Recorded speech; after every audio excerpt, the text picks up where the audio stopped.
En la creación de una nueva economía, el punto de partida es la transformación del consumo. La razón de ello es clara.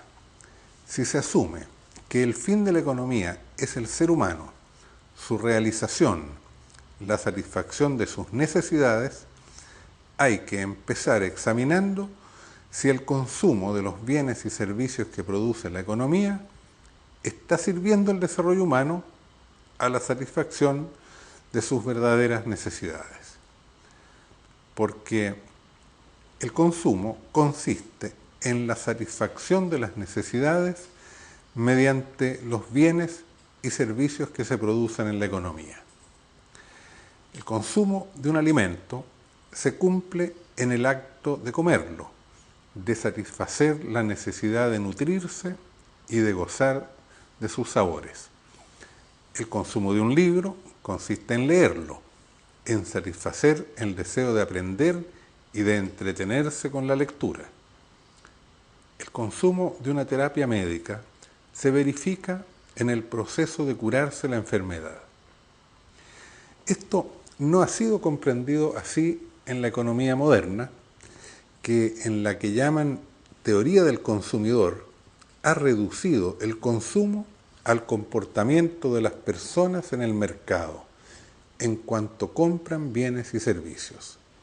Desde esa óptica, el consumo de los alimentos se realizaría en el supermercado.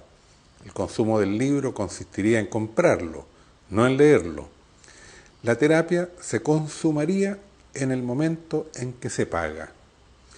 Entonces, no interesa si el alimento nutre bien a la persona, o el libro la haga más culta, o la terapia sane y haga feliz al enfermo.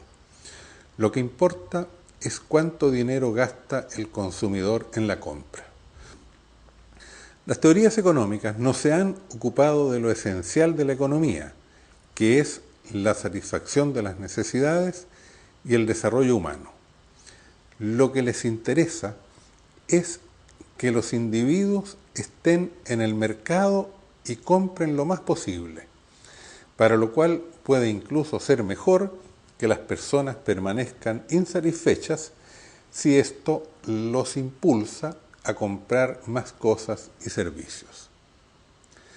Se requiere una nueva concepción del consumo para concebir y construir una nueva y superior economía.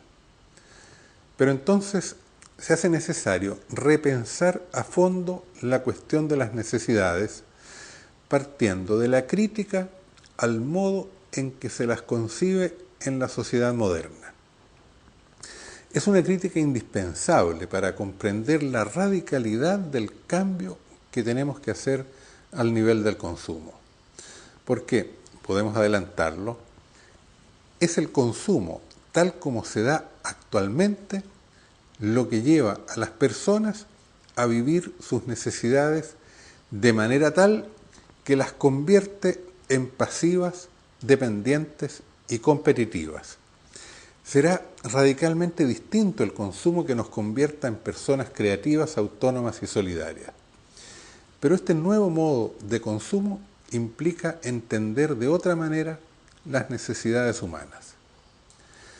En la civilización moderna se han dado dos maneras de entender las necesidades: la liberal capitalista y la social estatista, opuestas entre sí al nivel político. Sin embargo, ambas se fundan en una similar concepción positivista y naturalista del hombre y de la sociedad. Según la concepción liberal capitalista, no existiría una naturaleza humana común a todos los hombres, sino solo individuos que se comportan empíricamente de ciertas maneras, cada uno con sus particulares intereses, necesidades y deseos, cada uno compitiendo con los otros. Las necesidades humanas serían aquellas que los individuos expresan al plantear sus demandas de bienes y servicios en el mercado. Se piensan las necesidades como carencias, como vacíos que deben llenarse con los bienes y servicios, según lo cual habría una suerte de correspondencia biunívoca entre las necesidades y los productos y servicios. A cada necesidad correspondería un producto y a cada producto una necesidad. Entonces, las necesidades no se experimentan como necesidades del propio ser, sino como las necesidades de tener cosas y servicios. Se supone, además, que las necesidades son recurrentes, es decir, se satisfacen cada vez que se llenan con ciertos productos, pero ellas vuelven al poco tiempo a presentarse insatisfechas y por lo tanto estarían siempre demandando los bienes y servicios que las satisfacen por un tiempo para que más adelante vuelvan a presentarse los vacíos, las carencias. Junto con ser estas carencias recurrentes, se concibe que las necesidades son crecientes. Los seres humanos, una vez que satisfacemos ciertas necesidades, queremos siempre satisfacer otras, nuevas, más amplias y más sofisticadas necesidades, de modo que estamos siempre insatisfechos.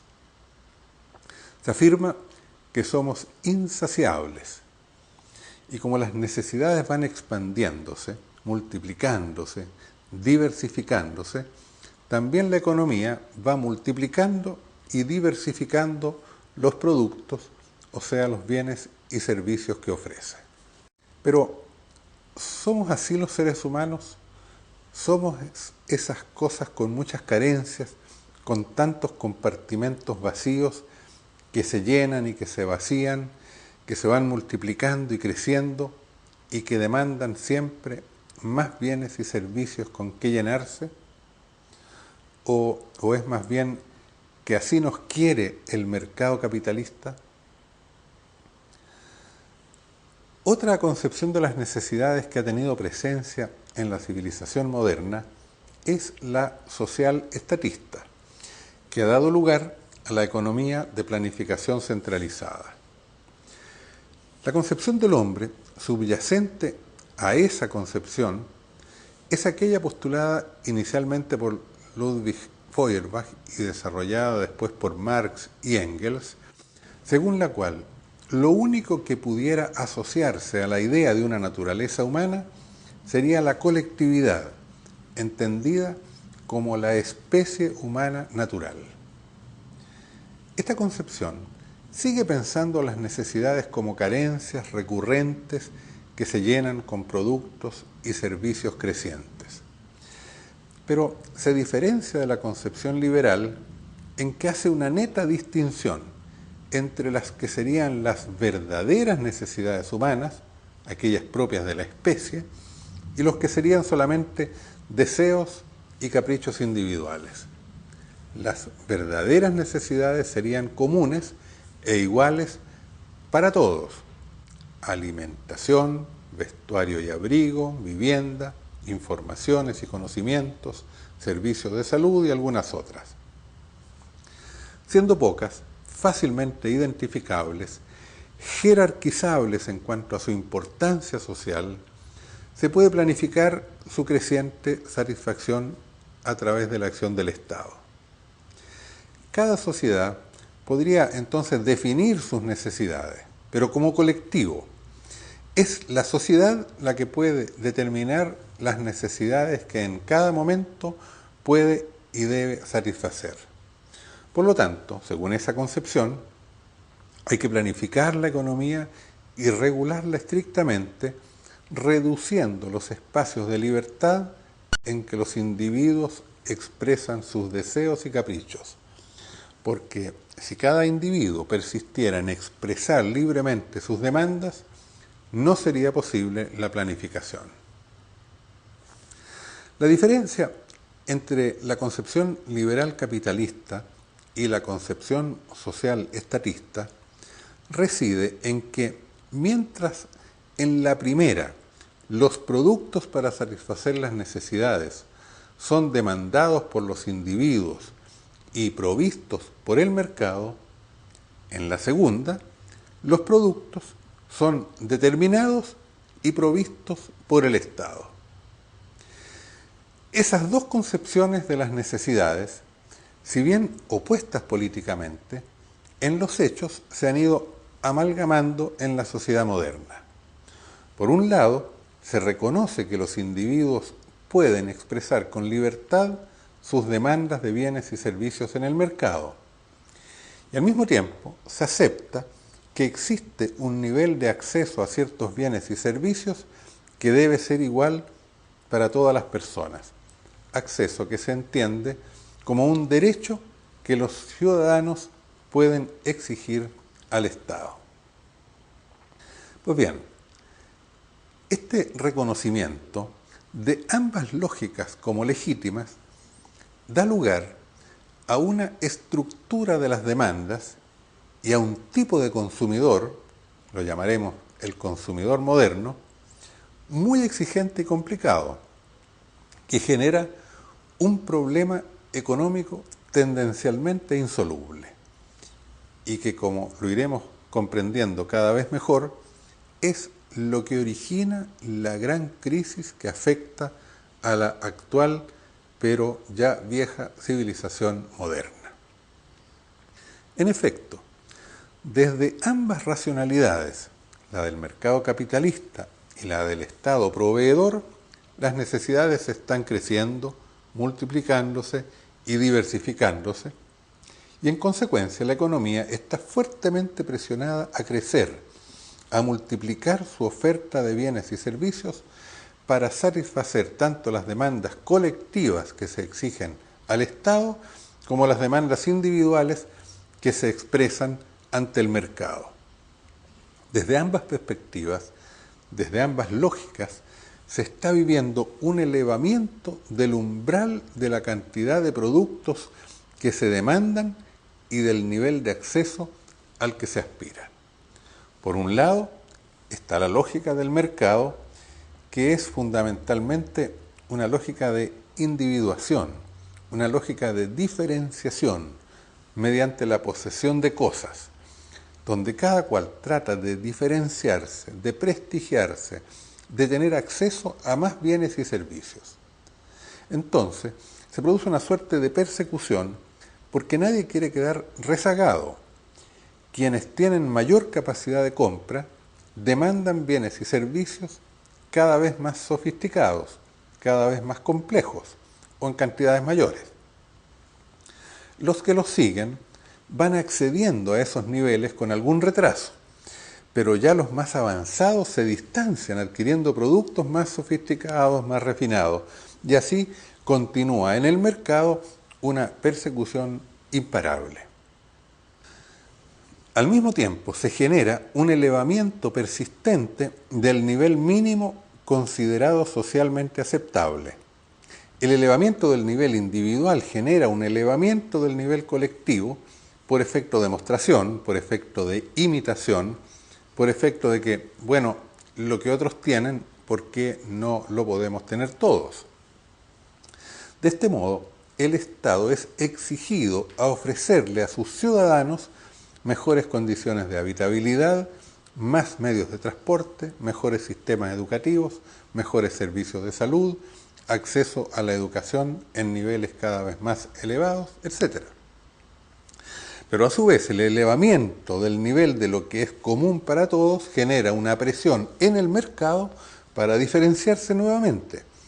Porque si, por ejemplo, ya todos tuvieran educación universitaria, el mercado generará las instancias para que todos aquellos que quieran ser más que el común y que presionan por niveles de enseñanza más elevados para sus hijos, les sean provistos. Y así en todos los ámbitos de necesidades.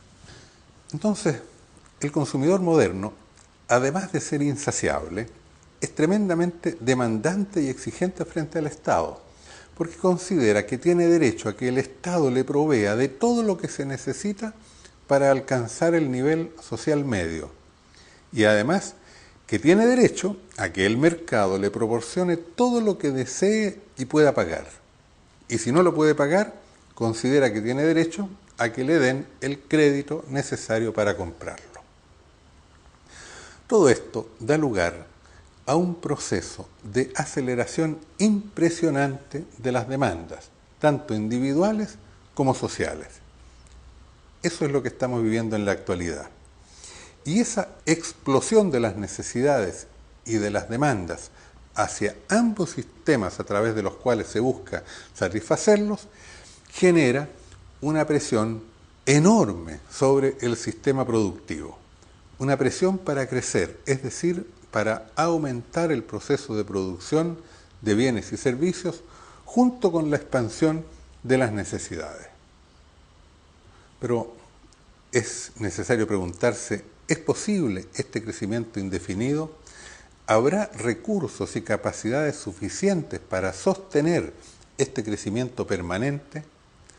Si se continuara por este camino, ¿serán reversibles las consecuencias que está teniendo sobre el medio ambiente y la ecología?